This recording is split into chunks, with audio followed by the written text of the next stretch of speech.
What is good with it then? Hoo-wee.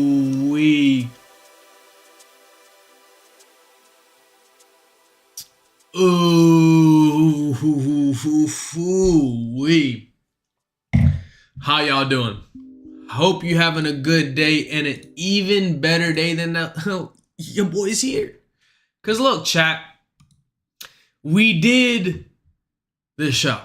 We did complete the show. So I was on prime time with Alex Steen today, bro. I didn't know if it was happening. I got the confirmation yesterday, but as y'all know, I wasn't on stream yesterday. I wanted to. I thought about it, but I was not on stream yesterday. But the day prior, Monday stream.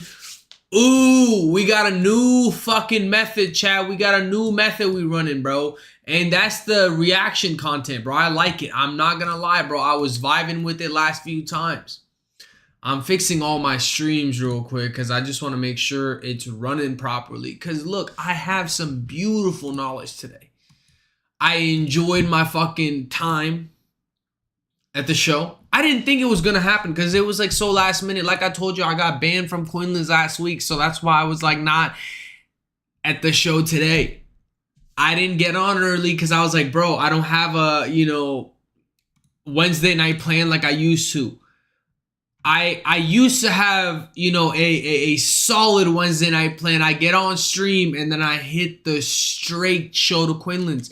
But as y'all know, your boy was wildin', so caught a lifetime ban. Look, people sensitive nowadays, so we're trying a new thing.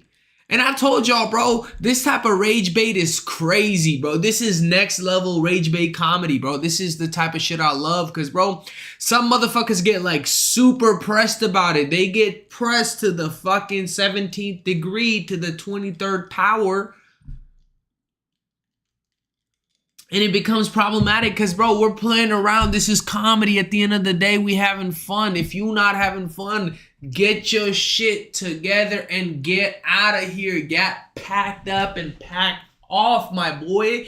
Because, look, we in our wizard shit today. Look, yes, sir. Hey, chat, look. Hey, look. I didn't want to get fully dressed up, bro. The other day, I was fucking dressed up. And I was like, enjoying the vibe. But today I already dressed up for the fucking show. I enjoyed the fucking beautiful set they had, bro. I'm not gonna lie. There's levels to this shit. There's levels to the stand-up. So I gotta lock in and get better shows, bro. I'm not gonna lie to y'all, bro. I gotta get my stand-up writing together. Because, bro, I was funny, but I wasn't like as funny as I could be. I was low-key nervous as hell at the show. So prime time Alex Steen. Let me get y'all the juicy details, okay? Look, chat, hold on. I'm gonna pull up the show. Here we are. So I was on prime time Alex Steen. He's a comedian, and I was on the 355th episode, okay? I've watched it quite a few times because the chat did not like me low key. I'm not gonna lie to y'all, bro. If you do, some of the comments don't like me, bro. Look, it's okay. They low key don't understand the level of comedy. Some of the comments were, kind of wilding, especially in the replay chat right here, bro. Well, whenever it loads up, that the replay chat is you gotta go. Okay, well, it's not playing nothing. Your boy right here, you see what I'm saying? They're so confused on what the fuck's going on. So go ahead and check that shit out, chat, on prime time with Alex Steen, bro. I was doing my thing, but I could have done better. It got 9,000 views right now. It's crazy. In 4 hours, that's crazy. But look, chat, I had a good time. I enjoyed my wild character out there, but I don't think the chat did. So we'll see. I was wilding, bro. Y'all know me, bro. I'm a troll at the end of the day. I'm a full-time comedian in the end of the day. I'm really about that comedian life. We're having a good time.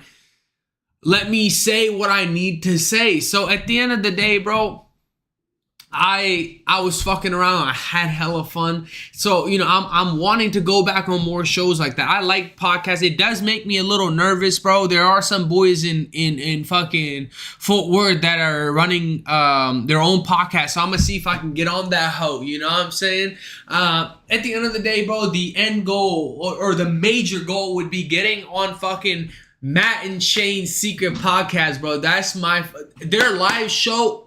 A1. I'm trying to go to that. I'm trying to be at that. I'm trying to be at the fucking live show. Y'all know me, bro. I need that stand-up energy, bro. I need to do in-person live shit. I like that. I like that. Because at the end of the day, bro, the internet bots, you don't really know. Some motherfuckers just be commenting shit just to rage bait. Y'all know I'm the biggest rage baiter. I'm a masturbator. You know? 10 out of 10 rage bait. Masturbate. But look, not everybody understands that, though. You know what I'm saying? Not everybody gets those satirical, you know, jokes. People don't sometimes understand the satirical character or satirical, like, story, you know? They really get, like, super in their feels about it. And I can't help it, you know? Some motherfuckers be stupid, and I can't change that for them. But look, chat, I'm having a good day. I'm, you know, a little bit off a rocker, let me just say, because bro, when I got off, I'm like, damn, bro, I fucking bombed. Like, you know, y'all know me, bro. I get that, you know, high and then low after any show. Like, it may be like a live show, or it may be like a you know, like in-person show, whatever it may be, bro. I get that, like, you know, energy crash after. But look, we having fun. Because like I said, bro, I was planning something big. I didn't know if it was confirmed till, of course, Tuesday. And I wasn't on stream, so I couldn't really let the chat know. But here we are, bro. Because I can't go to Quinlan's for a while, so I'm going to have to find a new Wednesday show. Tomorrow, I'm going to hit up Sharks, hopefully, bro. Because on the 30th, they got Henry Cruz's show, so I might have to stop by that, bro. It's on Saturday, so I might have to stop by for that on Saturday. I don't know if I'm for sure going tomorrow, because I didn't want to go to Hyenas, because y'all know me, bro. I haven't been to Hyenas in a fat minute, bro. It's been the thing is, at Hyenas, I really want to test out like full, like 5-minute banger, you know. I need to get back. I need that like rock solid like shit whenever I'm doing stand up at Hyenas, or, you know, even at Sharks, because it's recorded. So Shark live streams, I can't find the fucking live stream. So I did find Sharks. Hold on. I did find the set with you know, my boy. Oh, I don't see it. Where'd it go? Oh, did they? Oh, no, it's here. 39 views. The Golden Jew Award. This is the greatest roast I've ever done of somebody, bro. What a killer closer. Yeah, my homie, Eric. Where is the? Let me get into videos. Yeah, my homie Eric is the thumbnail right here. Because he had a crazy closer, bro. He had a crazy closer. So 2 back-to-back good, you know, week shows. I'm gonna have to hit a fucking solid one tomorrow. If I can. Because Friday, bro, I got some plans. I'm going to go hit the movies, bro. I haven't seen a movie in a minute, bro. I might have to hit a movie, bro. Because look, we all need to chill once in a while and have a good time. So tonight, bro, we're just enjoying our vibe and seeing how that shit goes. Because I want to get on Counter-Strike at some point. But look, let's go ahead and just hit the react. Because I know y'all loved that shit last time. I know Kick motherfuckers really love that. So, you know, for those who are, you know, here for that, I promise y'all not going to be disappointed, because I am really getting that react content. So hit the fucking follow button, hit the notifications, because y'all know the boys providing that consistent content Wednesday, Friday, Sundays, bro. So I'm telling y'all, let's get locked in for real. Let's hit the notifications so you know the boys online, you know? So let me see. Woo-wee. This one look wild. Okay. Get paid by the hour. Predator coach. Okay. Bro, is that all Gideon posts now? That's crazy. Twitch streamers.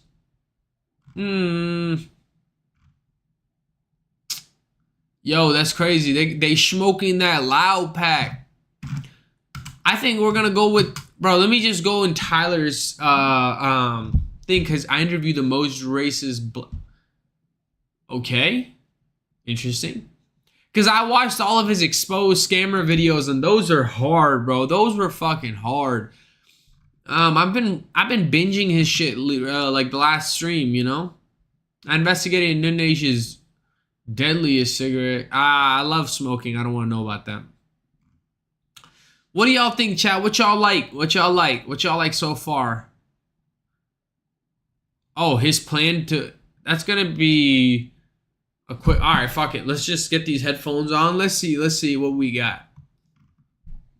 I'm gonna have to get some food, bro. Your boy's low-key hungry. You know what I'm saying, chat? I'm low-key hungry.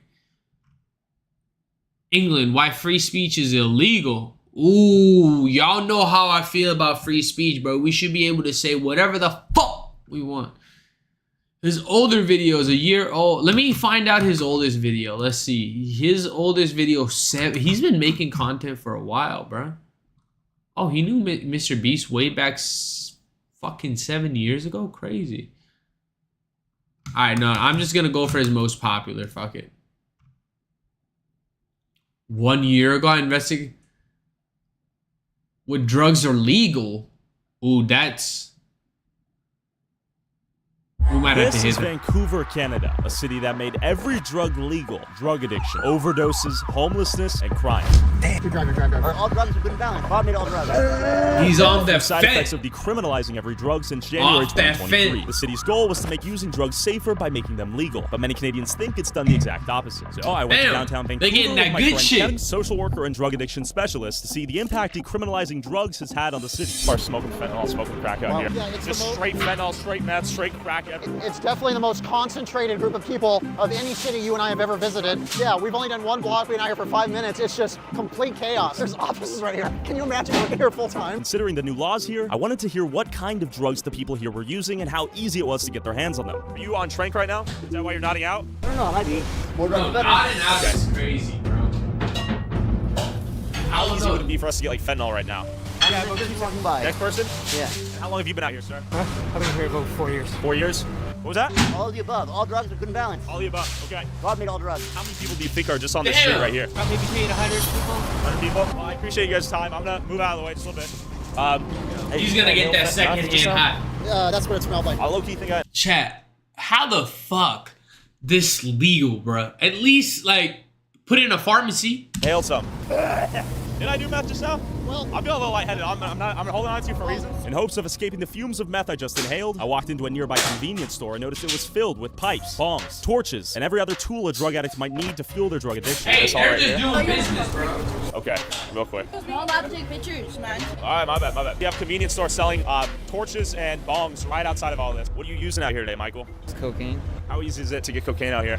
Pretty difficult because most of it is just crap. No, you got all this trank, you got benzo, you got fentanyl, you got heroin. You don't know what's in your dope. Are you concerned? Bro, look. They were thinking at the set that I was at that I was on crack or something, bro.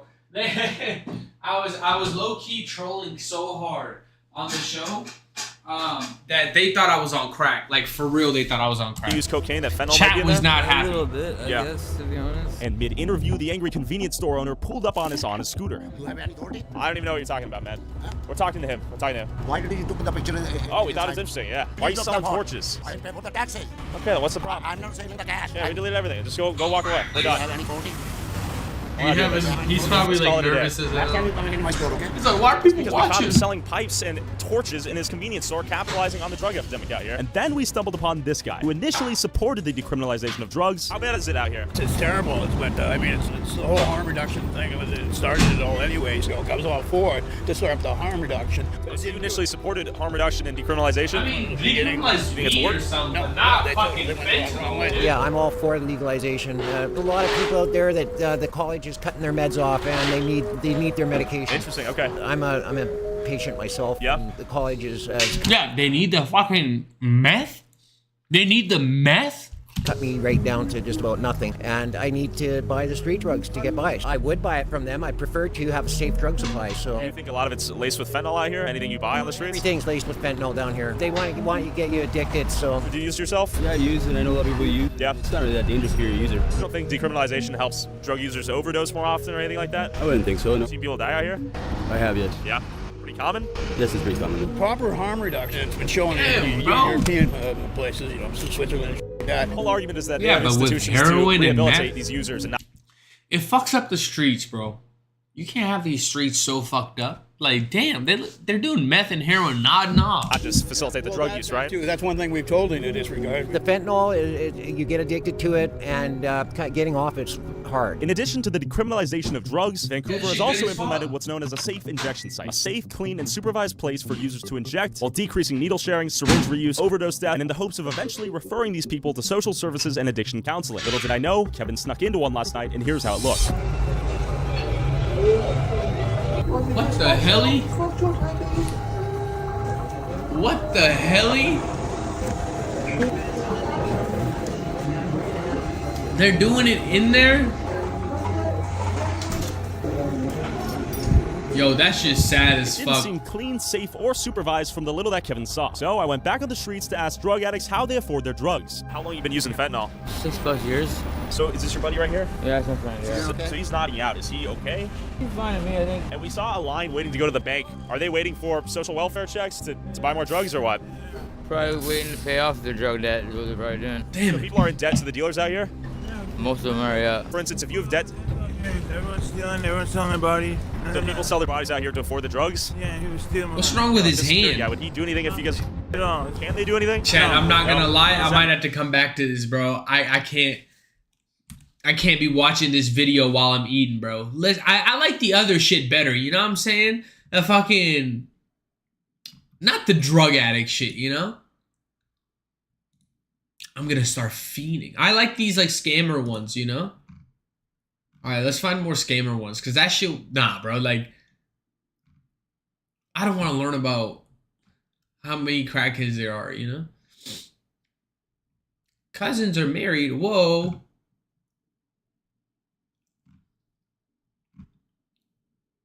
Might have to come back to his stuff later. Because this series is the best one, bro. Confronting Scammers. That's his best series. Let me see. Fentanyl store. Yeah, some of this shit seems kind of harsh. It's kind of a harsh vibe. Free speech is banned. Let's see. We could watch this. He just sent me fucking 300K. Oh yeah, I seen him in memes, bro. I seen this guy in memes. All right, we'll do a quick little 8 video. If you haven't seen this dude on your For You page, you must be living under a rock. But did you know that this same person actually has people like Mr. Beast, iShowSpeed, Logan Paul, Mbappe, or Drake in his DMs? Even a goddamn president of Lithuania said hi to him. Like, what? Basically, since I made this video covering who he is, a lot have happened. So as we know, our hero fled Russia. Here's where I spread a little misinformation in the last video. Andrei, originally born in Belarus, traveled to Russia because he had to go through army training in Belarus, and he obviously didn't want to. Belarus is this little place where you get carrots from Belarusian president if you're someone like Steven Seagal. What the fuck? In Russia, he had that little incident with Alyona that we spoke about in the last video. Oh, and I can't make this up. This same girl, Alyona, that had her face slammed against the table, went to his stream a year later again. She even kissed him. I guess people can actually change after all. Because this scandal was all over the news, Malstroy got on the radar of Belarusian government. They did some digging and found out that he didn't go through army training, which is illegal to do, by the way. They called up Russia, and therefore police were storming into Mel's apartment to arrest him and deport back to Belarus. However, our protagonist is long time gone. He went to Dubai, Bali, and now he's in Turkey, in the city called Antalya. He's good and chilling. At this point, Mel kind of fell off. His average viewer count on his kick streams were around 10k, but that would soon massively change as Andrei got an idea that would soon make him an internet sensation. 200 USD for 1 million views on TikTok is all Mel had to say to start a tsunami of hilarious TikTok memes that took over short form videos. TikToks like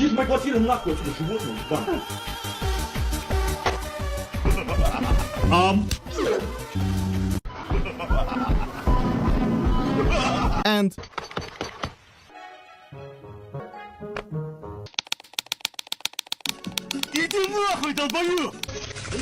Yeah, he's all over.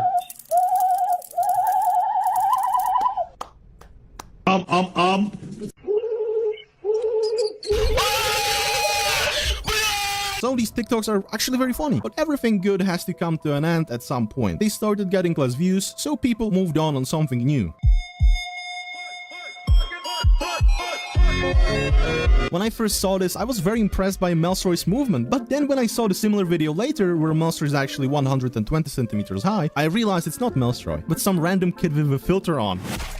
Mel's views skyrocketed. What used to be 10k is now 50, sometimes even 70k. This is where this story could end, but we know Andre. He goes big or goes home. He posts challenges on his Telegram channel where he gives absurd amount of money to people if they make certain famous celebrities follow him on Instagram. Famous people like Drake, Speed, Beast, and many more. People got into spamming these celebs in DMs. На протяжении прошлой недели меня беспрестанно рассылали спамом толпы русских. Я хочу вернуть свою жизнь. Я предложу $300 000 тому, кто сможет это остановить. Пожалуйста, заткнись. Some Russian YouTuber. Please listen. Bro, who pay someone who bring you to follow to his Instagram 300,000? That's fake, bro. Bro, what are you talking about? Bro, you scamming, bro. I'm not dumb, bro. Apart of those people who just spammed, there were people who had connections and could actually make this happen, like Anas, a Fortnite pro player, who won one of Mr. Beast's challenges. Anas messages Beast and asks him to follow this Russian dude called Melsroy. Jimmy does so and messages him, and even records a little video for him. Hey Mel, so I was told to send you this video saying hi. I'm not sure why, but hi. And that's how Anas got 1.6 million USD. After this, Speed followed Melsroy as well, as he realized it was not fake. He just sent me fucking 300K for a follow, man. Holy shit, bro. This dude is fucking nuts, bro. No cap, bro. Hey, I ain't gonna lie, bro. This dude is goddamn crazy. I swear to God. No, holy shit. And here's How much money does he have? You just give out 300K? Just want to say hello to you. Hope everything is okay. And I hope to see you soon. Then Drake follows Melsroy after he sends him $1 million and even asks for a mod in his chat. What a pokey. How does he have money like that? Drake, same as Mel, is Kick's partner, so it wasn't really hard to get in contact with him, as Mel is good friends with Kick's CEO. I really hope Mel and Drake are gonna collab and recreate Drake's famous video. Oh, I forgot, Mel actually pulls out his thing on the streams pretty often when he gets drunk. Apart from internet celebrities, one of the challenges was to get a president involved as well. Some dude randomly spots a Lithuanian president just vibing in the streets. He goes up to him and asks him to say hi to Melsroy. Sveikas, draugė, koks vardas? Melsroy. Melsroy. Nu tai sveikinu su kuom? Su gimtadieniu, su kovo 11? Su kovo 11. When Melsroy showed this on stream, everyone agreed that this is not really what he wanted and it's not worth 2 mil. So he gives guy 100k and that's it for the challenge. Have you seen this guy before?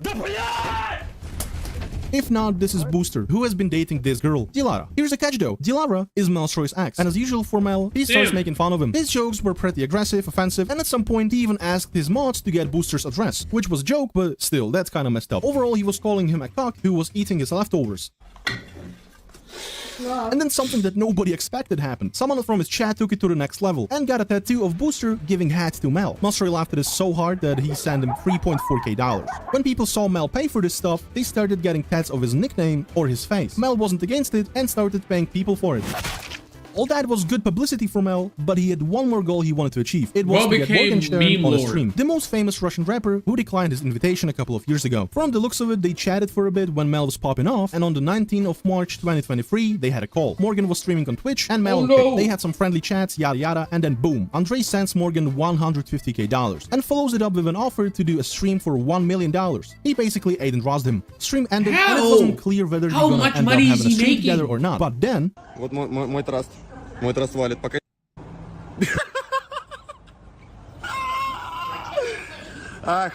I'm not going. I'm staying here in Turkey, sorry. Morgan gets his money and gets taxi from airport to Mel's apartment. And it was great stream.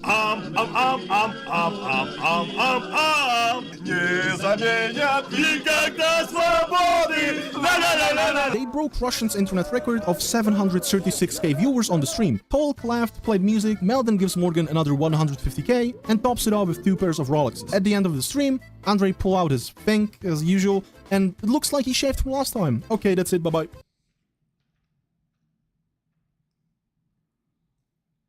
How does he have so much money to give $1 million to these people? Or is it like million in you know, Monopoly money? The most dangerous Russian streamer is what they call This him. is a Russian billionaire Melstroy, the king of the biggest donations on Russian Twitch. This guy made the whole Russian streamer scene do unimaginable things. He threw crazy parties that turned into freak shows and pure chaos, and basically started an era of trash streamers in Russia. But there is more to his story than just money and alcohol. He was facing prison time for showing on his streams when he was just 16 years old. He had multiple occasions of being physically aggressive towards his guests to the point that they had to be hospitalized. And that's just tip of the iceberg. So how exactly did this guy go from Minecraft server owner to billionaire living on Bali Islands? This is a story of Melstroy, the most unhinged streamer on the Russian internet.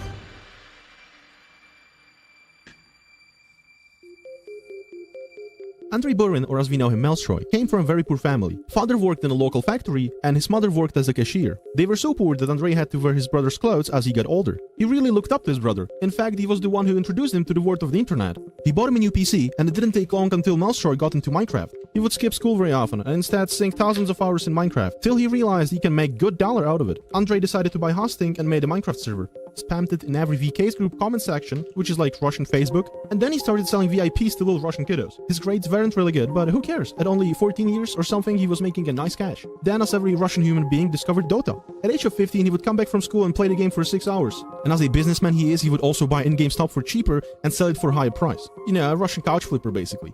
But Andrei would soon get tired of playing games and get interested in something more profitable, yet not so legal. Drugs?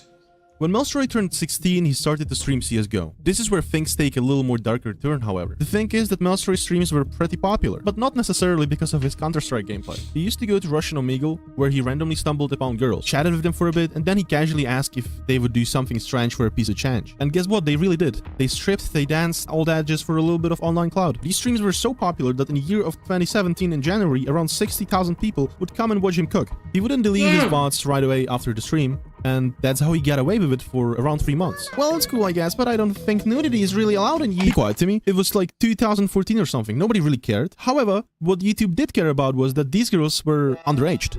In March of 2017, music producer and YouTuber Danila Kashin told the public about what kind of streams would Andrei do. Я в шоке. То, что сегодня вы увидите, это реально страшная хуйня. Господи! Мне кажется, что он психически нездоров. Блять, какой пиздец! This way more people found out about Andrei's activities, including the government. So when he was sitting in college, chilling, police busted in his apartment, took his PC to their station to analyze and get the proof of spreading allegations. After Melstroy received news, he's on the run. He would hide for 3 months in random hotel rooms while still streaming to the large audience, almost like taunting on the police. And then something that nobody expected happens. After 3 months of intense search, they just let him be. They dropped the case. Which is pretty interesting considering how usually these cases go, and let me tell you, they don't go really well in Russia. Ты как ездишь? Чё, кашлю? Извините. So at least to me it looks like his parents paid a fat check so Melstroy didn't have to go to the prison. Or as Melstroy says, judge was like, man, you know what, you're only 16 years old, you're not gonna ruin your life or anything, we chillin'. No, you can believe in whatever you want, just letting you know that there are 2 different versions of the story. After this incident, Melstroy realized that streaming nudity won't really get him far. However, he had a different plan.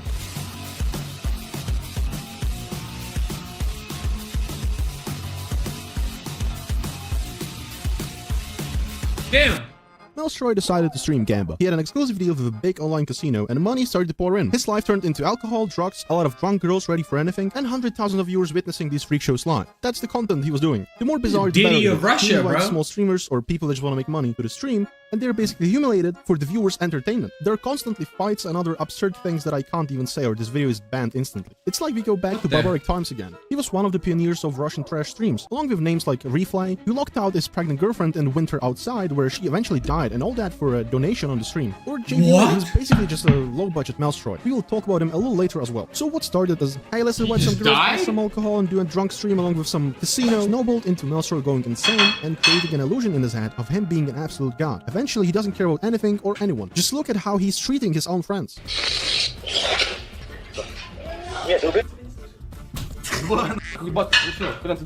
Propaganda of alcohol, gambling, careless lifestyle, that's what Melstroy streams are all about. His sponsors, apart from kiddos, were casinos that paid him good cash, and as money flows, Melstroy moves to Moscow, where he meets already mentioned Vigilenko, and later he's joined by Grisha Polnaya TV, who is also a very interesting character. And after that, the whole thing goes downhill. This is what happens when you're a 21-year-old, without education, a gambler, and you surround yourself with like people who are straight up crazy in a hat. You will start going insane. Muncher ended up in a group of people that cares only about his money and will do anything to keep his cash cow going. He was making $1 million a month just from the casino sponsors alone. Dang, this dude must be very rich. Maybe, but not as much as you think. He's a gambler, that's a fact. He trades thousands of dollars down per stream. He rents these super top apartments in Moscow City. That's like a drip neighborhood where all cool and rich kids hang out. He spends cash on random flashy stuff, supplies stream with the most luxury alcohol. He even pays some celebrities to come in, like this guy, Edward Bill, which is a famous Russian blogger. Muncher paid him around 1 million rubles to come on the stream, only for rubles. There you go. So he's not paying them in the good dollar. He's paying them in Monopoly money. Random online casino. Muncher didn't like it, obviously, and after confronting Edward about it, he responded by saying that that's the only reason he came here and he wouldn't even wipe his ass with his 1 million rubles. He got kicked out just a minute later. Another great example of Mel's God complex is the stream that occurred in June of 2020. Mel rented a nice house, invited a couple of guests and some girls as well. This is Yana, just a random girl that looks pretty good, and she makes sure that everyone sees that. She flirts with Muncher a little bit as well. After like 30 minutes of this happening, Yana gets a call. The caller was her boyfriend. Ooh. Bro, what you doing if you see your girl? Bro, this bitch got so much makeup on. She's bad. But who the fuck? That's a... Bro, that's not... Who was not very happy about what's happening on the stream, for obvious reasons. Mel basically laughs at him and calls him a cuck. Now we move to the front yard of the house where we can spot a couple of newcomers that are trying to get inside of the house, and Muncher's bodyguard, which to be absolutely honest, did absolutely nothing. Keep in mind that behind this door is Muncher, who has no idea what's happening outside of the room. Yana comes out and argues with her boyfriend, but boyfriend doesn't really want to talk. So Yana... Damn! She definitely giving that slop top after, bro. Bro. Slap, and after that she gets slapped again. Then guards finally escort those mofos from Muncher's property, and that's pretty much it. Muncher, with all this success around him, grew an ego of abnormal measurements and didn't treat other people right, let's be real. But after one of Russia's most famous artists, Morgenstern, declined his invitation to the stream by saying he doesn't like what's happening there and he doesn't want to be part of it, his God's complex got a little damaged. He realized that people who don't really need his money... He's like Diddy, bro. He's the Russian Diddy, apparently. Don't respect him enough, and his reaction to the people not sucking his toes like he used to got a little more impulsive. On 19/10, 2020, Muncher streamed as usual. He invited a bunch of people to his apartment, drank alcohol, but Muncher will remember this date as the day when he almost ruined his career. It all started when a new character appears on Muncher's stream. Meet Yelena Yefremova. Yelena then proceeds to talk about generation gap and other topics that Muncher is not really familiar with. And I'm gonna be honest, she was annoying. Her tone, the way she spoke, she was trying to show off and come out as a smart person while she knew that Andrei wasn't the brightest. Muncher got very angry and told her that she's cringe, that she doesn't know what she's talking about. Yelena, however, saw that Andrei pretty much lost it and started to clown on him. He then called her flat, to which girl asked him to show his torso then, which got Andrei even angrier, and then something that nobody expected happened.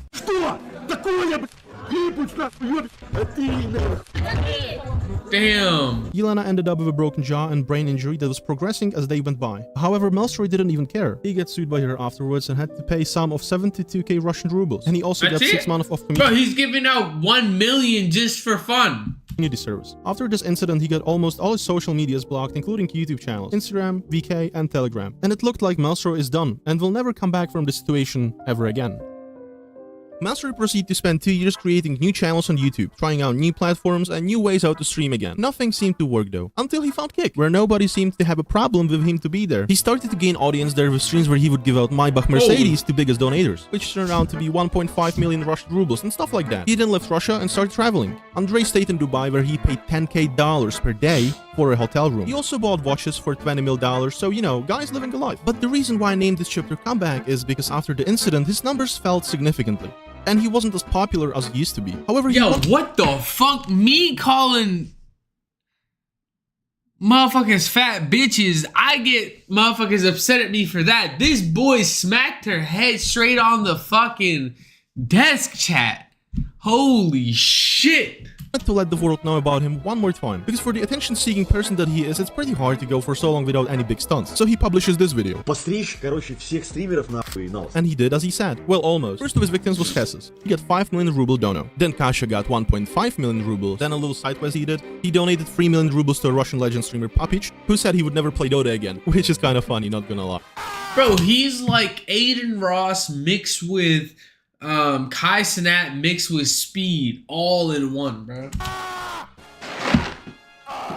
Only guy who refused to shave his head was Bratishkin. He said that he won't do it even for 40 million rubles. I mean, shit, I would do it for $2, not gonna lie. Which, funny enough, is exactly how much my Patreon costs. Link down in the description. Then apparently shaving streamers wasn't enough, so Melstory thought of another stunt he could pull off. Well, and for that, he probably remembered good old days, since he donated money to female streamers and asked them to strip for him. He donated 1.5 million to this lovely lady to show her fingies, then this girl asked for 3k, which Melstory donated as well. He also donated to Sveta Solar, the famous Russian blogger or whatever, I don't know, and she looted 1 million rubles. However, this next girl dragged the most attention, as after Andrei sent her 1 million rubles in order to pull up her shirt and sit like that for a whole minute on the stream, he called bank and basically stole her money back. Some say these stories are fake and Melstory never donated anything, since the thing with calling banks sounds pretty sus even for Russia. Then some donations were misspelled and some other stuff. Overall, I think he would actually do this, but I couldn't care less for it. Anyway, as for now, Andrei is chilling on Bali Islands these days and makes around $20k per gambling stream. He doesn't do trash streams anymore, he only streams with selected people who he trusts. And at the making of this video, something really interesting happened. Melstory 20k on his downfall, a stream is crazy. He would be paying $200 for every TikTok of him that gets 10k likes or something. And just recently he posted something on his Telegram that is even more interesting. He posted challenges. For example, if anyone makes Mr. follow him on Instagram, gets 150 million rubles. A person who climbs Mount Everest gets 50 million rubles. And yada yada. It's crazy amount of money, and I guess it worked because Melstory said that Mr. actually followed him and even messaged him. Hey Mel, so I was told to do this video saying hi. I'm not sure why, but I'm trying to look at 150 so are we getting million Melstory and Mr. rubles. collaboration pretty soon? Who knows?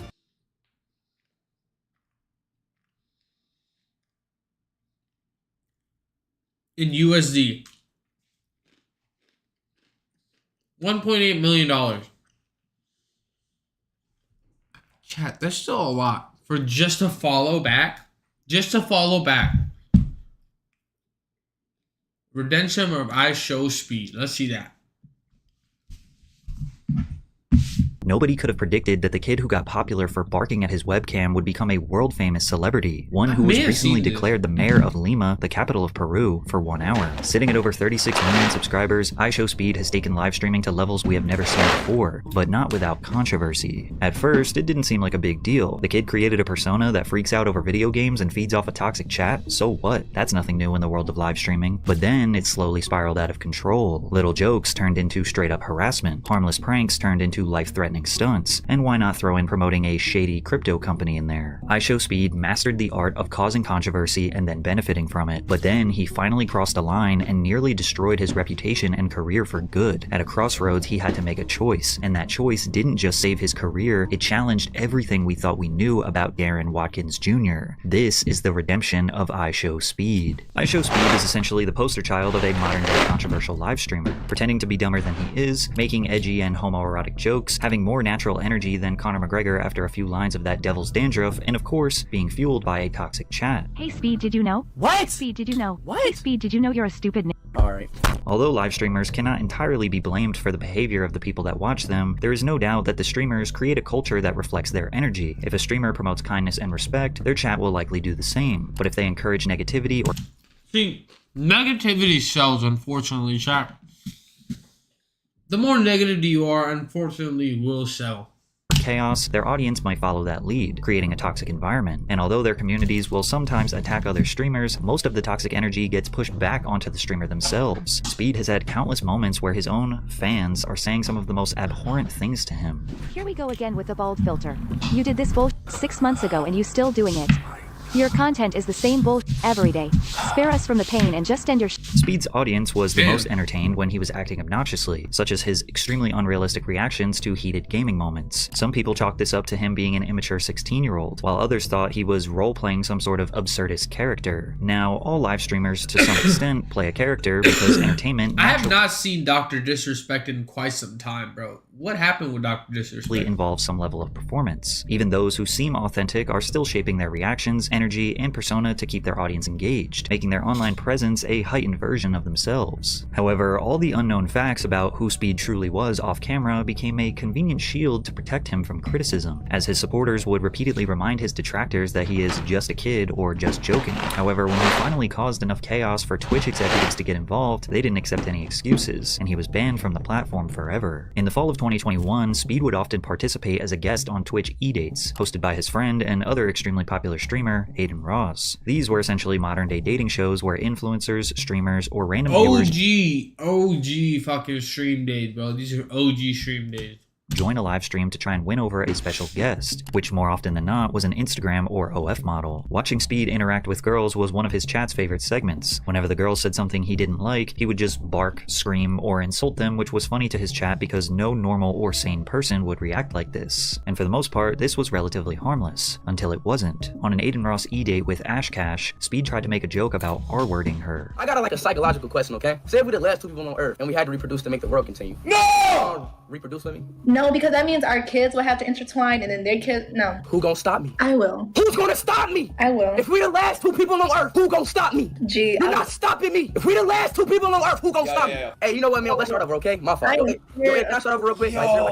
Now, the setup for this joke was something that Speed did often to random people on Omegle, and his chat spammed W every time he did it. But most women, or people who don't know Speed, don't find R-word jokes very funny. Even Aiden knew he took it too far and had to eliminate him from the game. But then Speed reacted even worse. Ash! Hey, shut the Ash, you listen here, you ugly I beat my to you every day. Oh my god. Everything about you. I beat my to you every day. I beat my so many kids wasted on you. I wasted all my energy and kids on your everybody in this E-Date, man. I'm gonna let you know you get Dude, listen here, hey, nobody in this E-Date wants you. Stop feeling wanted. Nobody wants you. You nothing. Oh boy. His chat loves every second of his enraged reactions. But I didn't know. I knew he said. I was like, bro, people be saying raw shit, but like that second part. Oh wow, that's crazy. I didn't even see the full clip. But damn, I thought my shit was dark. I'm like fucking. Like a liberal comment compared to this. Double I'm down a liberal on this comment. Obnoxious character he made for himself, or if he genuinely felt that way about Ash Cash. Twitch didn't care what his intentions were, so they banned him from their platform, meaning he's not allowed to stream or appear on Twitch in any capacity still to this day. But it didn't really matter because Speed streamed on YouTube, and YouTube did not punish him for his words. He basically learned that his actions don't have consequences, and to no surprise, he had another shocking exchange with a woman online in front of his tens of thousands of viewers. On April 6, 2022, Speed was playing Valorant and was the last man standing in a round. Chat. Do people really still play Valorant? Do people really still play Valorant? Counter-Strike is where it's at. There's no Valorant player no more. He turned a corner and got eliminated. His teammate simply said, "You've got to hit those shots, man," and Speed began screaming at him in a fit of rage. While this can be seen as standard video game trash talk, he turned up the intensity when he heard a young girl chime into the banter. Damn, bro, shut up, bro. I know how to play this game. I'm not a noob, alright? God damn. What? Is a talking to me? Is a female talking to me? Am I no? Am I tripping? Oh, wait, time out. Is a female talking to me right now? Is a female talking to me? Get a game and do your husband dishes. After the clip of this exchange went viral, a Riot Games employee said that Speed was permanently banned from Valorant and all their other games. While some people might think getting banned from a video game is no big deal, for a streamer it could easily be looked at as a major loss in revenue. Now, Speed is not a consistent Valorant streamer, but video games in general are a big part of his brand. Most of his multi-hour-long live streams consist of him playing video games. If he continued to behave this way and got banned from multiple mainstream video game servers, that could negatively impact his business operations. Speed immediately apologized, taking full accountability, but also giving context about his chat terrorizing him. But that day, you know, I wasn't having a good day, you know.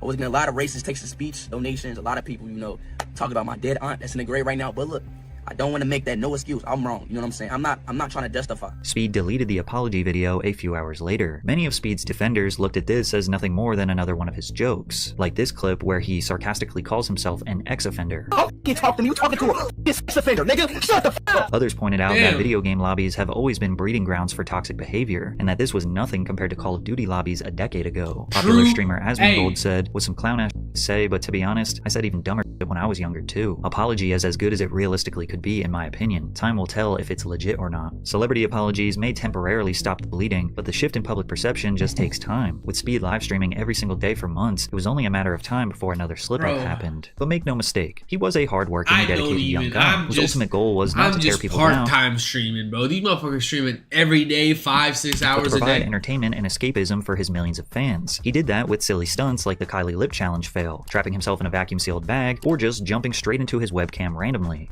Let's go! LeBron James. He even showed his potential as a musician, dropping songs like God is Good, Hey, and World Cup, which received over 100 million views. But without question, the most entertaining and identifiable part of Speed's brand outside of video games was his love for soccer. And I'm sorry to international viewers, but I'm calling it soccer throughout this video. Fans got to see him initially fall in love with the sport with the FIFA game series, then watched him take his skills to the pitch. Playing soccer was the perfect excuse for Speed to step outside of his room, get some fresh air, and interact with his friends and fans. They didn't always lead to viral moments, but it showed his fans how sports and friendly competition is a positive motivation and a good way to expend some of that energy. It also exposed him to a global audience, since soccer is easily the most popular sport in the world, and far less popular in America compared to other sports. And also with his passion for the game came with his undying love and loyalty to the legendary player Cristiano Ronaldo.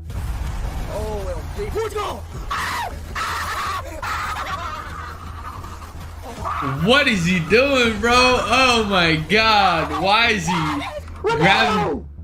He's grabbing his cheeks like that. Is crazy pause. That is the pause of doom.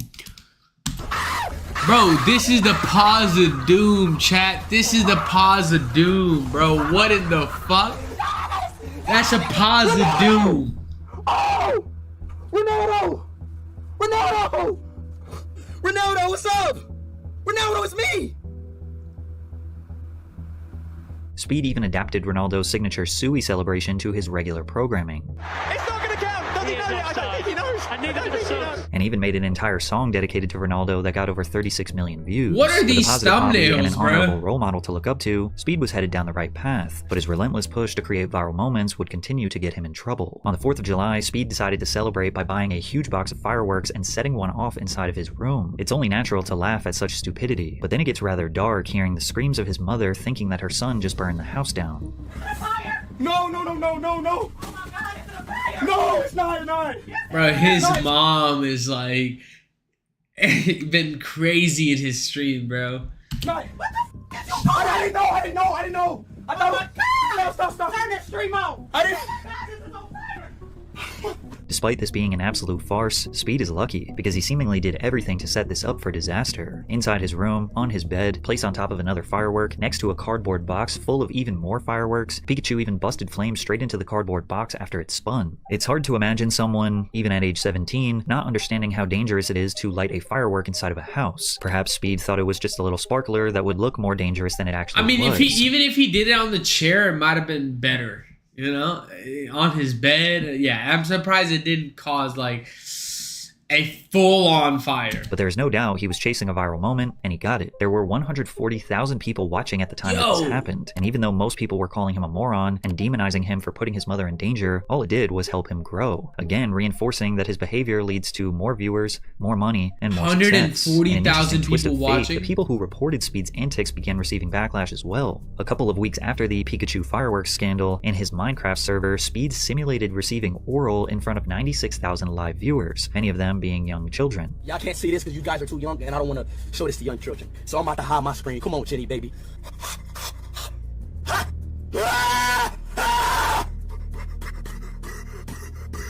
Reporter Jake Lucky tweeted the clip of the incident, as his job is to report on all live streamer news. But clips of Speed often receive tens of thousands of likes. 95,000, almost nearly 100,000 viewers, bro.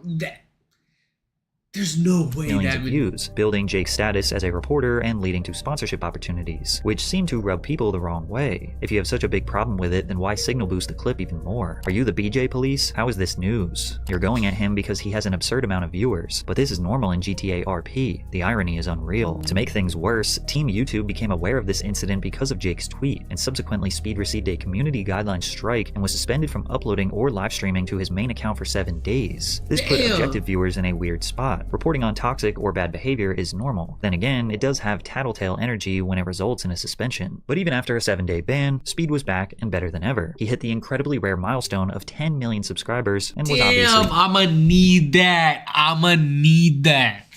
Very proud.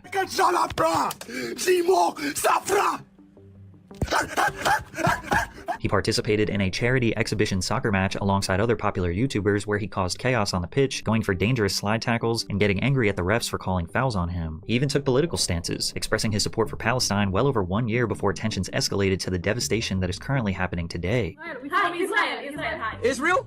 Yes. Free to Palestine? No. Okay, you know what? No. No! No. Damn. Tell me no. What do you mean, no? Speed also started bringing his father on stream, which reminded his audience that he isn't merely a talking head on the internet, but Darren Watkins, a normal American teen from Ohio who loves his family. Messi was better, but... I came out of your balls! And you saying this? It seemed like half of Speed's existence on this earth is to glaze Cristiano Ronaldo, so when he went to England to watch his favorite player, it was a big moment, and in a shocking turn of events, Ronaldo was going to make an appearance on Speed's livestream. He closed his eyes as the soccer star walked in the room and reacted exactly like we would expect. Bro, I seen that on TikTok, bro. I was like, I knew. But it only took about 30 seconds for people to realize that this was not the real Cristiano Ronaldo. Bro, and they also noticed that everything in the room was branded by a company called Paradox Metaverse. Clearly, this was a sponsored stream, which isn't totally abnormal, but definitely rare for Speed. Paradox Metaverse created a pay-to-earn open-world game on the blockchain. While giving away a bunch of PS5s on stream, iShowSpeed sponsors showed off their game. He must have, bro, he had to have made a bag off this shit. He had to make the biggest bag. There's no way he fucked up, because, like, before he went around the world, I think this happened. So before he went like crazy in the views, this happened. And like, I thought this was going to end his career. It is bound to become the biggest crypto coin in the world. Follow this right now. We're going to pick the winner. We're going to pick the winner right now, y'all. Follow this right now, bro. Now, Speed is no expert in cryptocurrency nor finance, but he does know video games. At the very least, he could have took a quick look at the games Paradox Metaverse was trying to promote as the future of gaming and recognized they were objectively horrible. He didn't look very comfortable promoting this. Maybe at first he thought it would be a quick payday and even get some positive publicity for giving away PS5s. He has that, I think his Mo Kicks in there, that guy in the back, I think he's Mo Kicks or whatever his name is. His chat recognized the shady company and were calling Speed a scammer. You sold out. They're using you, Speed. This is just bad. That is crazy, bro. Like, them comments like that, bro, is making me like, that's crazy, bro. The fact I ever make, like, the fact y'all just sticking me like that is just crazy. As Speed was panicking at the backlash from his chat, he muted his microphone to discuss with the team how they should re-strategize so Speed doesn't destroy his reputation. Only he didn't successfully mute his mic, and within that 9 minutes of fuzzy audio where Speed thought he was muted, he seemingly said that his mods would remove all comments of people saying the word scam. Alright, so look, it's cool now. Relax. No, relax. I listen to the chat, you'll see no more scam. From there, Speed's own fans were determined to hold him accountable. He thought he would just turn on his stream the next day and everyone would have forgotten, but they kept calling him a scammer. Yo, Chad, literally, I'm out the stream. If y'all calling me a scammer, I made a little mistake, you know, that I wish I never did, but I'm not a scammer, bro. The backlash increased when YouTuber CoffeeZilla, widely known as YouTube's crypto scam detective, investigated Paradox Metaverse. Here is no. Answer the question I'm asking right now. Is it a get-rich-quick scheme, yes or no? No, of course it's not. How can you turn around and say it's a get-rich-quick scheme when we're looking to acquire? This is a conversation. Not that. 10x to 100x. Stop getting off topic. Stop. Hey, you know I got you. He got computer games in the, gaming computers in the back, bro. They're not mining shit. They're just doing it for the looks. You're running around. You know I got you. Damn. 10x to 100x isn't a get-rich-quick scheme. You know it is.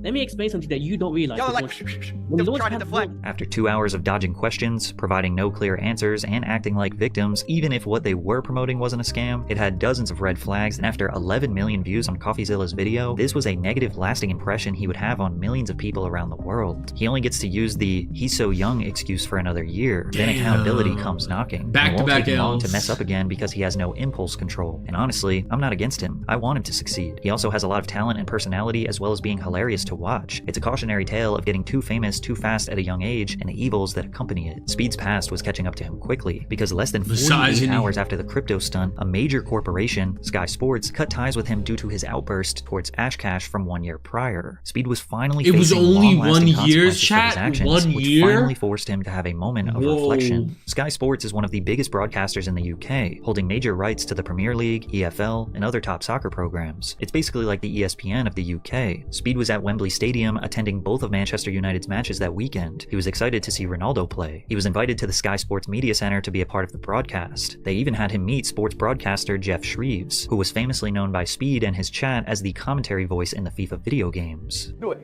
Look, I know you've got a bit of an injury, but you're a tough cookie. I know you can carry on. FIFA! Sky Sports thought it'd be funny to air a clip of Speed on live television reacting to the news that Cristiano Ronaldo would not be playing in the games. For his biggest fan, iShowSpeed. Where's Ronaldo? Where do you know he's not there? Where is he, man? Yeah.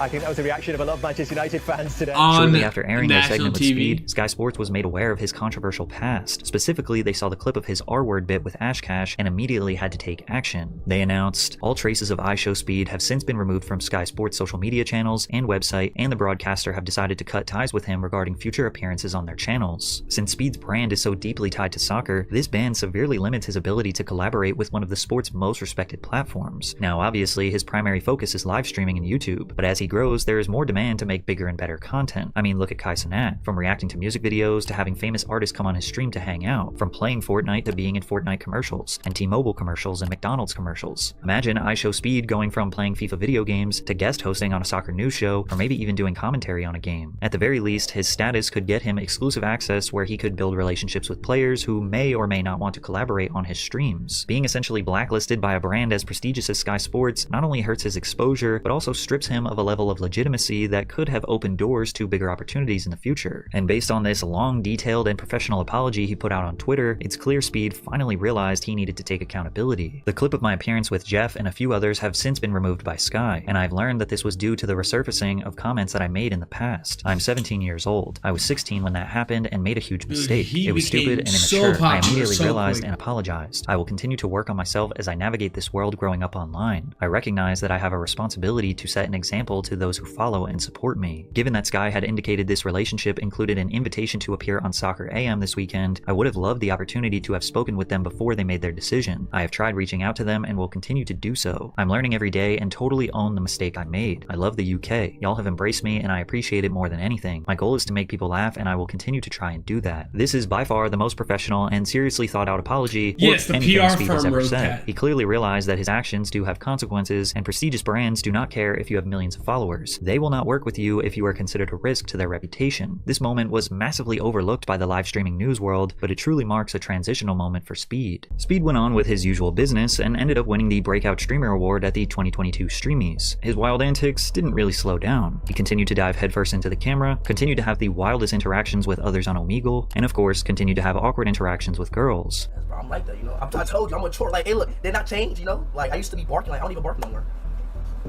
Really? Nope. I don't believe that. Really? Hold on, wait. What is this?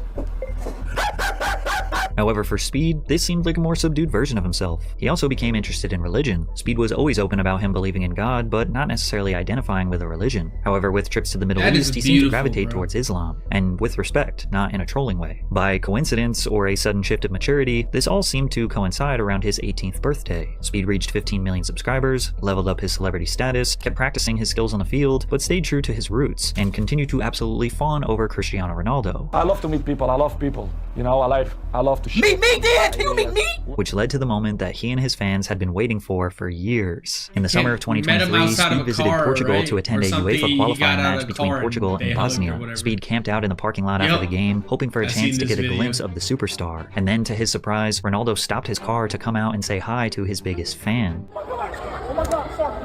Oh my God, we're down. Oh my God, take a picture. Take a picture. Take a picture, please, please. Oh my God, I love you, bro. Bro, yes, bro. Hey, I love you, bro. I'm a big fan. Sue. Ronaldo, look. I got you right here. Hey, wait, Ronaldo.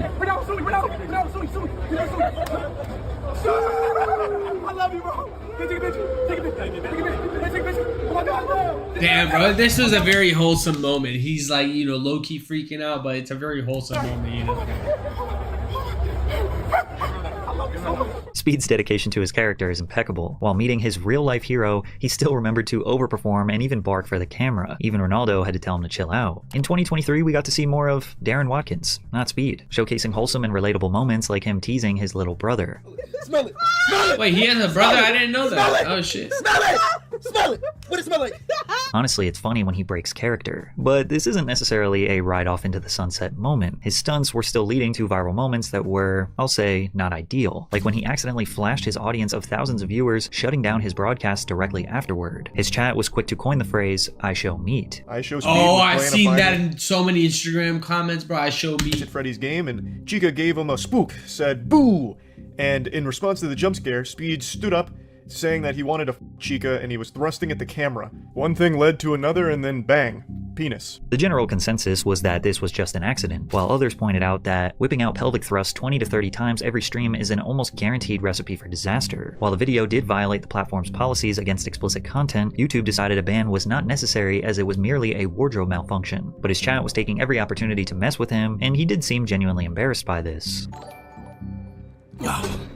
JJ donated $4.99 through Super Chat. Blood flashed his meat to kids. However, there was one more sketchy business deal that Speed was involved in that revealed its ugly head when YouTuber The Act Man exposed Speed and Thumb Media. Speed mastered the art of clip farming, where his freakouts and stunts get clipped by his viewers, and those people share those funny moments on their own. I need these video things clipped myself, bro. I need to get a good clipper, bro. I'll pay you $20.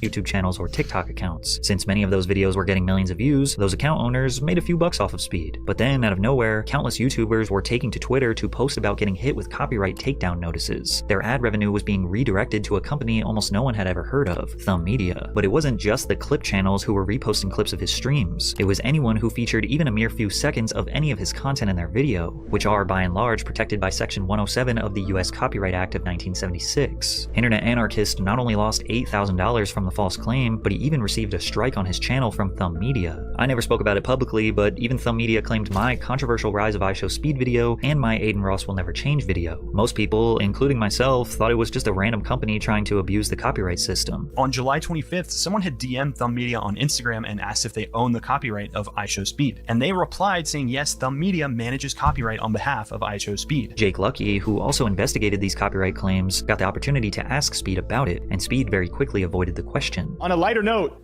this whole Thumb Media situation. Did you hear that, Speed? Can't talk about that. What'd you say? Can't talk about that. Move on. He said you can't talk about it.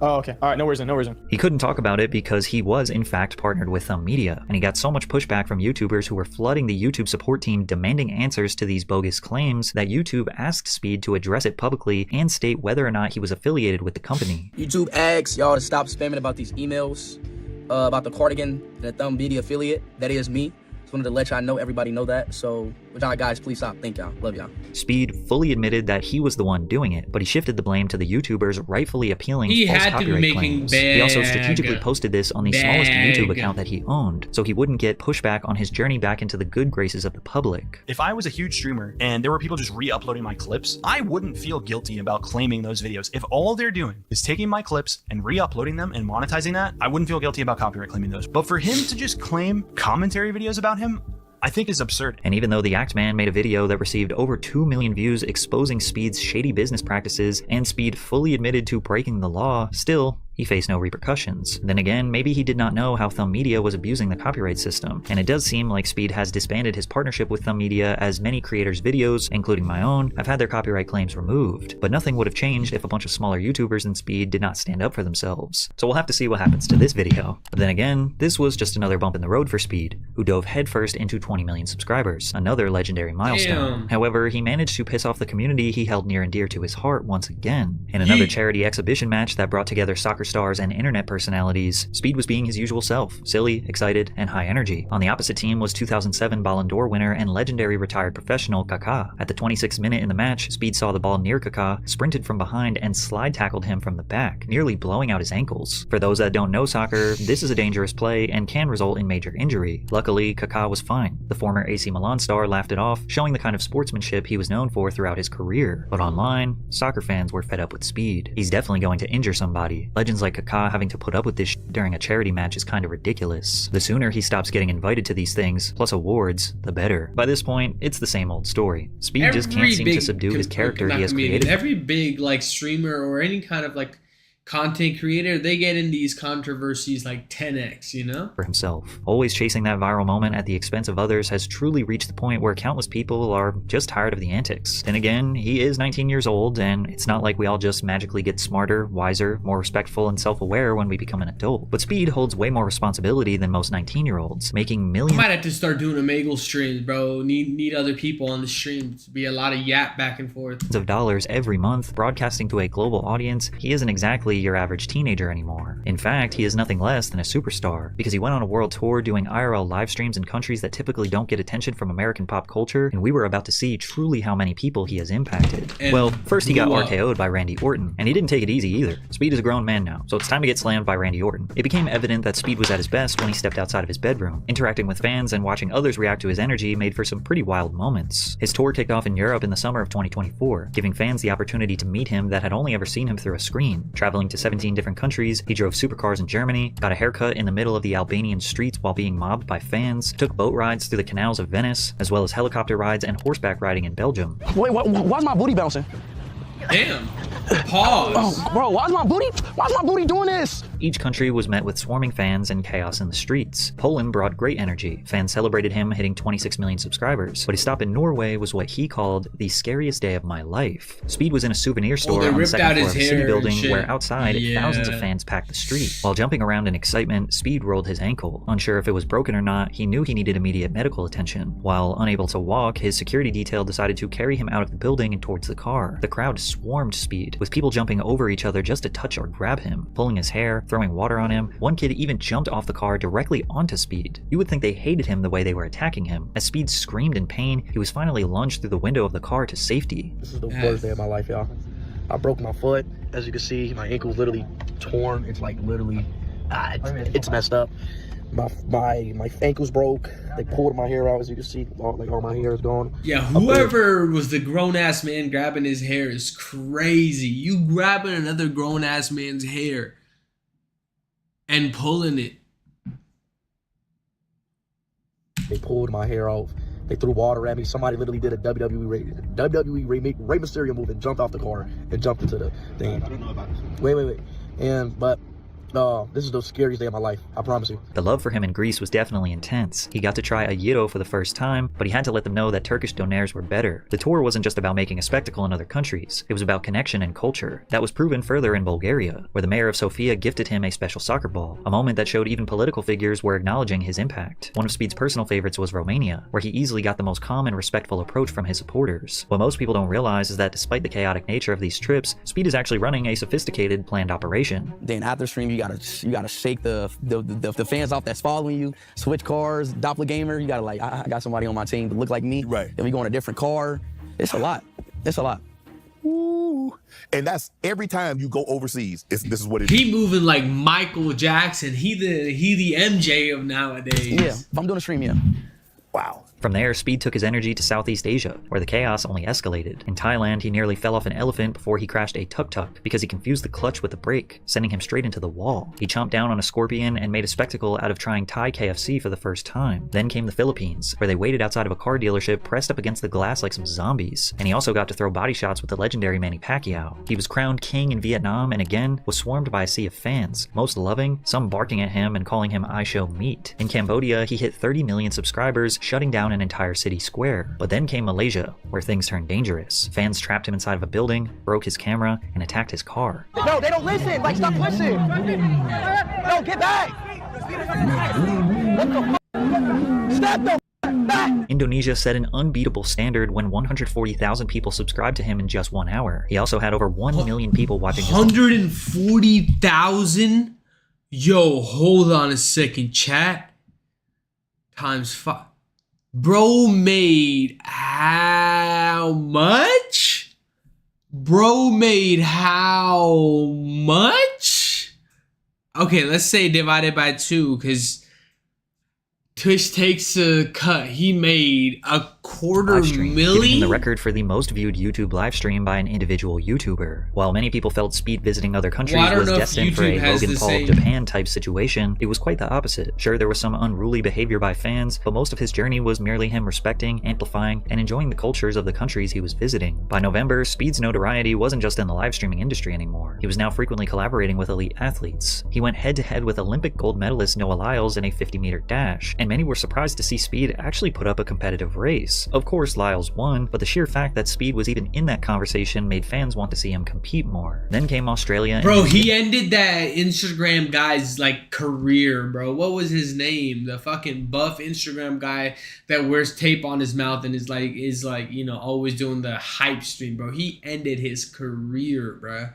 Another chapter of near disasters and massive crowds. An Australian YouTuber named Stanley Chen hilariously trolled Speed by purchasing billboards on a truck of Speed kissing his least favorite soccer player, Lionel Messi. To no surprise, by the end of 2024, he won the award for Streamer of the Year, an award that cemented his legacy beyond just viral clips and reaction videos. Many of his peers who were once critical of Speed's antics now see him flourishing as a positive role model for kids around the world. I DM'd you the other day to tell you how much I appreciate you. You are fantastic. I think you're doing a phenomenal job. I love your evolution. Obviously, Free Palestine all the way. Yes, sir. So far this year, Speed took his tour down to South America, where he landed in Argentina on his 20th birthday. Fans welcomed him by singing Happy Birthday in unison. Right here.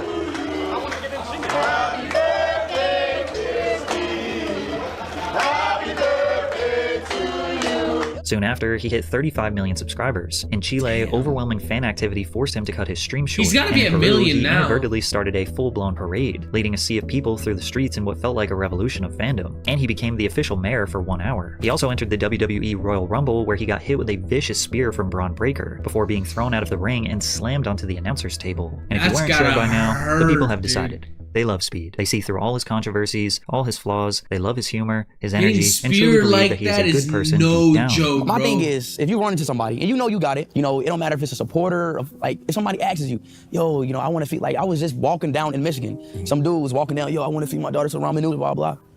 Gave him like 200 ball, you know, like just, I'm talking about stuff like that. I get it. We can't save the world. Right. But if somebody need it and somebody need help, give them that. And plus, if you got it. Right. You know, so I'm always sending people money. I'm always sending people money just to help out. And it comes to family, friends, supporters, anything. It's just. Take it. Seriously, no, take it. No, don't cry, please.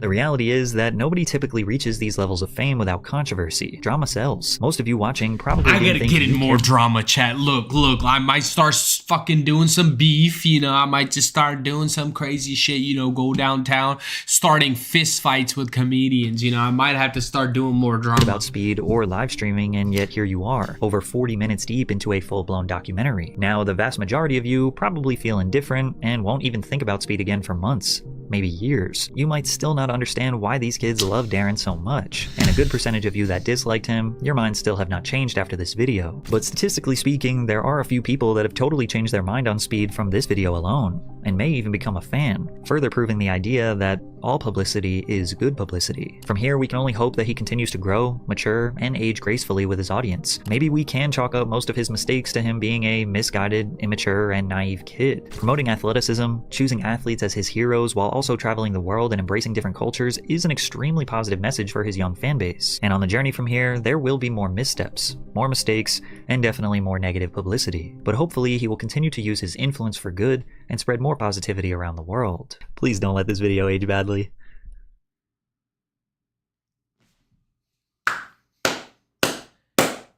W video Patrick CC, bro. Patrick CC with that W video. I feel like I've seen it before. I don't know what it is. I feel like I've seen that video before. I exposed the most corrupt. Okay, 32 minutes. Now I'm gonna need a smaller one, bro. I'm gonna need a smaller. Look, let's see. I need a smaller video. I'm not trying to watch that long of it.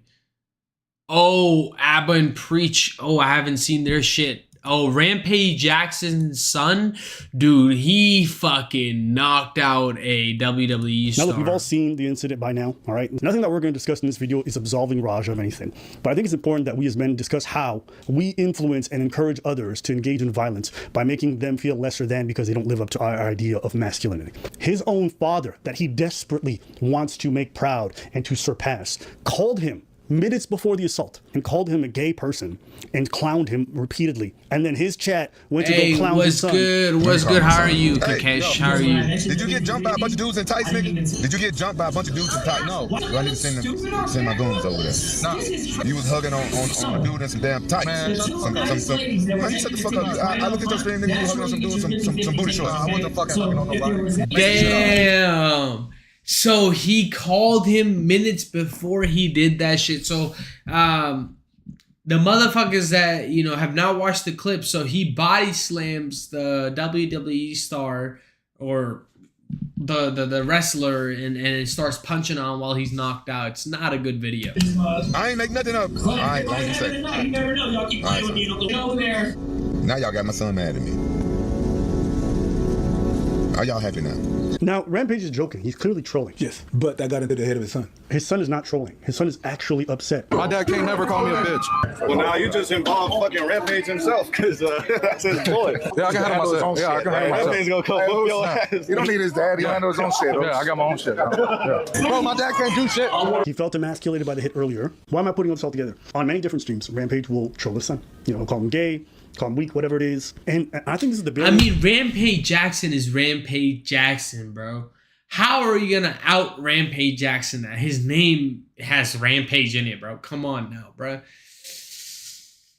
What's going on? I'm just trying to react to some videos, Kakesh. I am trying, you know, my best to have the energy, but it's fucking midnight over here and I got work tomorrow, so my energy level isn't that high. But other than that, you know, it's going good.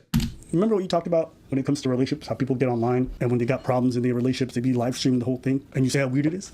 I think it's super weird. The same thing is happening, but with parenting right now. Yes. People are like, Rampage is not ill. I don't think he is, but this comes down to the whole masculine energy thing. Growing up, you saw a lot of guys get into fights because people taunted them because they needed to prove themselves. His son clearly feels like he needs to prove himself to his father, but also feel like he's... Bro, I used to get rage baited by the homies all the time, bro. I was watching this video. I think that, like, where it mentioned, like, the earliest form of rage baiting is when your homie be like, oh, I'm gonna tell your crush you like her, and then he goes up to her and he asks her, hey, so what time of the day is it? And that's like the earliest form of rage bait, bro. What is the word I'm looking for? He's forever in the shadows of his dad. Exactly. Forever. Yes. Hell no, I don't got no bread, bro. My dad got bread. That's his bread. That's not mine. That's why I want to get on brand rich. Every time he walks in somewhere, his dad is bigger than him. No matter what he accomplishes, his dad. Mm-hmm. It's just like when you're going out with a star. You're going out with a star. You know, let's go out with a girl. Mm-hmm. My girl is huge, super famous. I'm never gonna be preached. I'm gonna be that girl's boyfriend. Absolutely. And it's like, okay, yeah, imagine Taylor Swift's boyfriend, bro. Aren't they married now? Taylor Swift just got married, bro. Now, as you see, I just referred to, you know, an NFL star as Taylor Swift's boyfriend. Do shit? Yeah, no, you're the. He's at the event alone. Oh yeah, Rampage's son. That's crazy. No, I'm me. And to add to your point, he has 4 kids. Only one of them decided to be an MMA fighter, and it was the illegitimate child. Yes. And it speaks to that psyche where the child who's rejected will do whatever they can, oftentimes, to prove themselves worthy. Of course. I knew out of all my boys. Every comedian's dream, bro. Prove their parents worthy. I knew he was gonna be the one that How many do you have? I got 3 boys. But if you guys knew Rampage when he was early in his UFC career, the dude was a complete crash out. He had run-ins with the law. I think he had a few like actual incidents that probably should have landed him in jail. I say all this to say, what? His name is Rampage. Right. What the hell do you think he got that name? As a fighter, I think it's a great persona. It's enjoyable to watch. But when your son is living in your footsteps and he's trying to live up to that name, it puts a high bar. And when your dad's fucking clowning you in public, which gives everyone else the green light to shit on you, when you don't got your self-esteem together, to me it's a recipe for disaster. Oh, 100%. Tired of motherfuckers playing with me, bro. Real shit. One of them a bitch and fucking bit me. I'm tired of everybody fucking playing with me and shit. Think I'm always playing and shit. Call me bitch and shit. Not no fucking bitch, bro. At the end of the day, I'm gonna stand up for my fucking self because I'm tired of everybody playing with me, bro. Real shit. Hey, look, I'm not here to say Rampage is, you know, a disgusting father, whatever it is. Then he raises his kids. He's in their lives. He tries really hard to fight and be in their lives, and I commend that. He could have ignored Raja's existence altogether when he found out about it, but he took him in. He's trying to raise him. But when you involve streaming with your parenting, I don't think we've already established this for relationships. How many times has a woman got online on live stream, said some shit about her husband or boyfriend, and the public lambasts her like, why would you ever say that out loud? Even if that thing was staged or a joke, at least it's emasculating. It don't look good. Right. It don't look good. I don't understand why you guys wouldn't think from a father that wouldn't happen. Literally, the chat is jumped because he's popular, so his live stream chat will leave to go goad the guy. And I'm not saying this is okay. I'm not trying to downplay what guy that belongs in jail, in my opinion. But can you guys not see how this desire for attention, how Rampage trying to put on this public persona all the time instead of parenting, does it affect the relationship dynamic? You're literally pushing people to go bully your kid, and your kid, you know he's unstable. It's like the opposite. What you want to be? Straight? We already got in a fight once. Oh, really? 2 years ago? Yeah. He sucker punched me. Well, I saw the slap. How'd that go for you? that? And what'd you do? Did you slam him on his head? Oh, yeah. That motherfucker to the hospital that day. Yeah. I never get guillotined on nobody. I didn't want to keep punching him, so I guillotined him and he wouldn't tap out. And you put him to sleep? Yeah. Roger and his oldest son whole life, I knew them two wasn't going to college. Bro, if your dad is in the damn UFC, he not your average dad. Japanese kids. I knew they was going to college, so I saved up college tuition for the two Japanese kids and bail money for Roger and his brother. So don't fuck with him. And just think about your own dad saying that shit in public. Like, yo, my kid's a crash out. I know it. I already got the bail money ready. And you feed into that. Damn. The kid publicly. Like, yes, I understand ribbing, all that stuff. Your kid's clearly upset because something happened to him. Y'all can't have it both ways. You can't tell me that fathers are incredibly important, that kids need their fathers, and then also say that Rampage Jackson had zero influence. That don't make no sense. If you are literally bullying your kid, calling them lesser than because they didn't handle some situation the way that you think they should have, then you have an influence. And I think it's okay to discuss that. It's a tough one because at the end of the day, bro, the thing is, if he was not famous, this wouldn't be a problem. Cause yeah, like they're not wrong.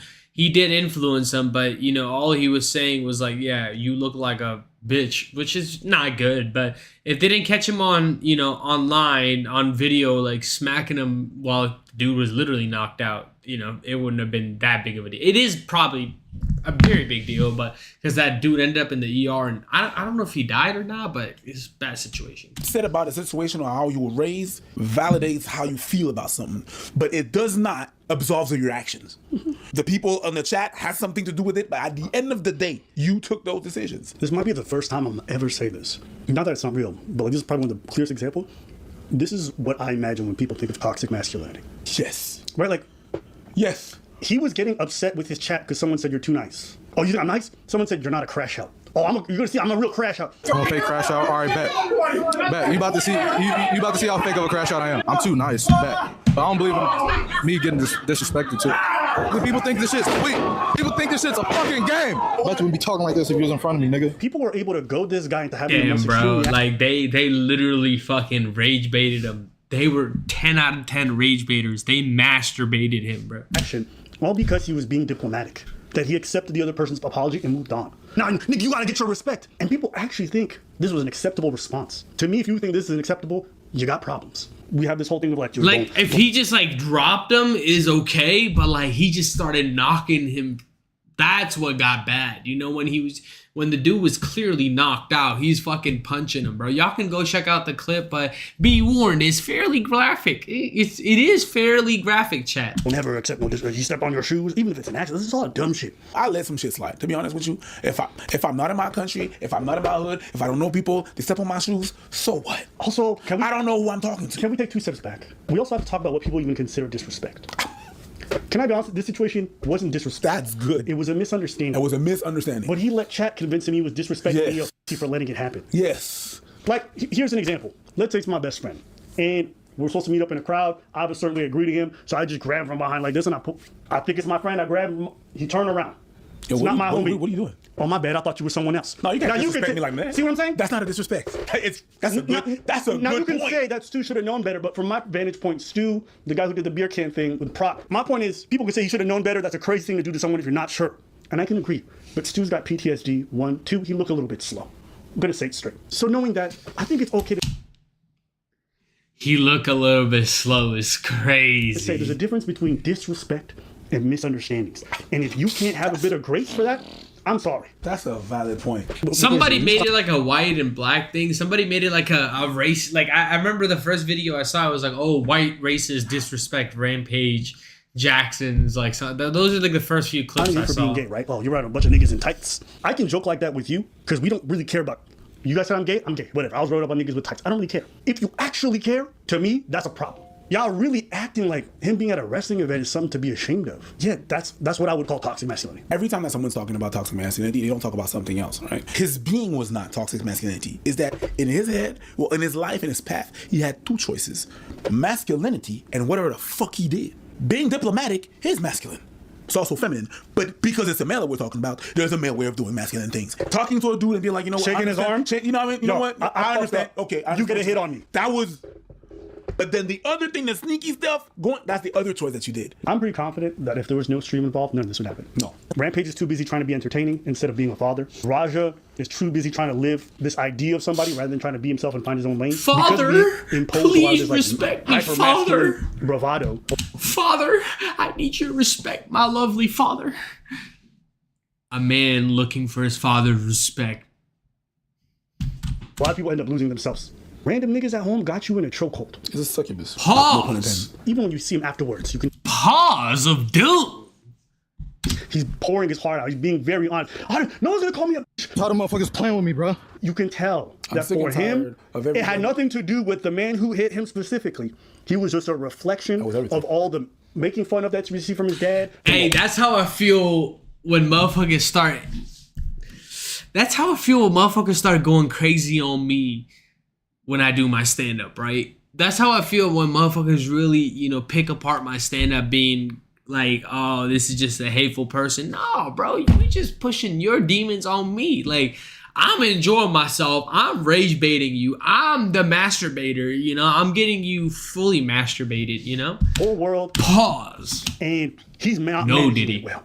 And it makes me think of those crash outs who get rejected by women enough and then all of a sudden they go shoot up a spot. Oh, how could she reject me? Oh, no, after you just murdered 20 people. Oh, nigga, I think she had a good reason to reject you. He just proved their point. I'm not a...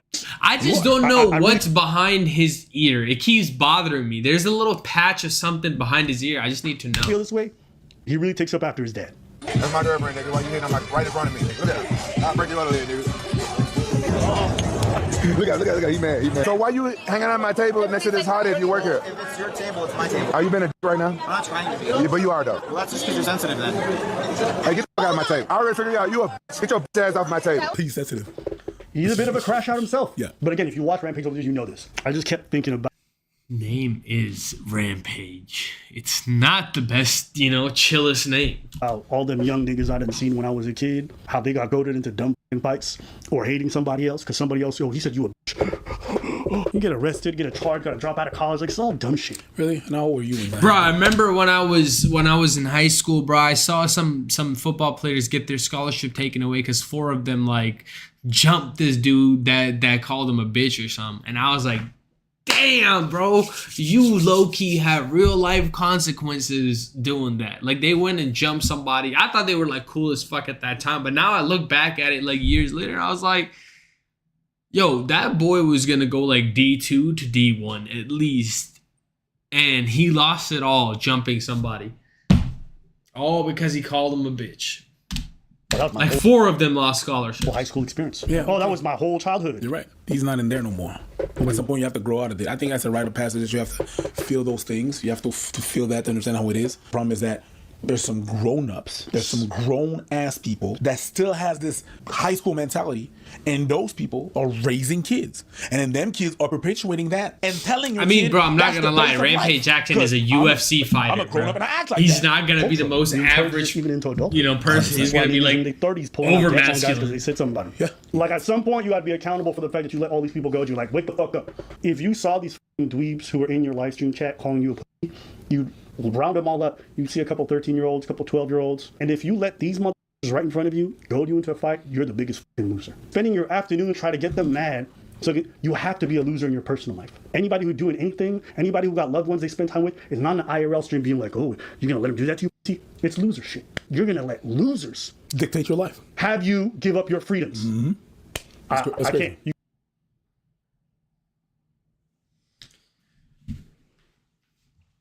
W video, Abba and Preach, W video. They lost, they got shorter hair now, dude. It's crazy. They got shorter hair now, bro. Chat, it's late as fuck, my boy. It's late as fuck, my boy. It's 12:15 on a beautiful Wednesday night. Y'all know I be doing these streams a little early. Y'all know this. Y'all know this. Look, I enjoyed these vibes. I enjoyed y'all through the thick and thin of this. I hope, you enjoyed the vibes. go fucking watch your boy on Primetime Alex Steen. Go ahead and give that video a few more views. It has 10K views right now. It's crazy. Hey, look, 10K views. The boy made it. Look, I hope y'all go, check out Alex Steen's video. Primetime Alex Steen, episode 355. Or go on Sharks and look at their last video from, I think it's called the Golden Jew Award. I'm at the end of that set. I enjoyed myself. Look, hit the follow button if you enjoyed the stream. Hit the beautiful, beautiful notification button if you want to see the boy get up on here next time and be the first one in chat, because I hope you like what I am providing, the beautiful skills of comedy. Please like the video, subscribe if you have not already subscribed. Until next time, get some bitches on your dick.